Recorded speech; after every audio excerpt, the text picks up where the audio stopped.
It's been a while since we touched a Kirby game, but we're back, once again covering another spin-off. It's kind of amazing just how many of these we had before Dreamland 2 finally released. This time, it's Kirby's Dream Course, a mini-golf game developed by HAL Laboratories and Nintendo EAD.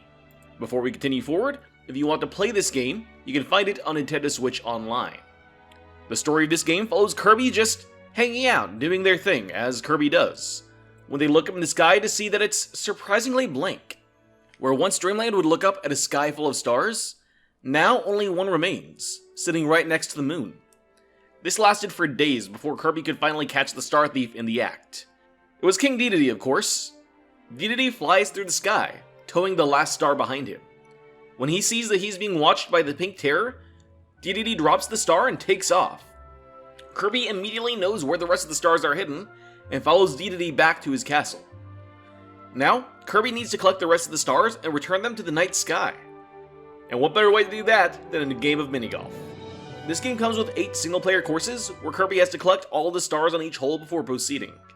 The world presented is based on Kirby's adventure, containing many of the same enemies and copy abilities from that game. The most interesting part of the game to me, however, are the 4 multiplayer courses.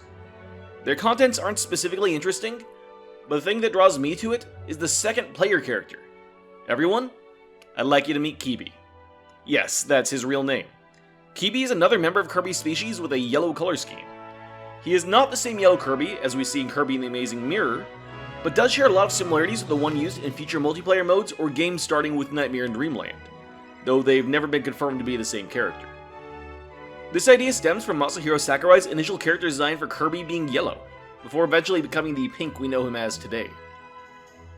For the longest time, I wondered if Kirby was even real, if he even existed in the canon of the Kirby universe at all, or if he was simply there as a second player without much thought. That lasted until last year with the release of Kirby's Dream Buffet. One of the collectible desserts in that title is called Kirby and Kirby, and is irrefutable proof that Kirby is a real thing that exists. He's also referenced in the name of the yellow color scheme, called Kirby Yellow in-game.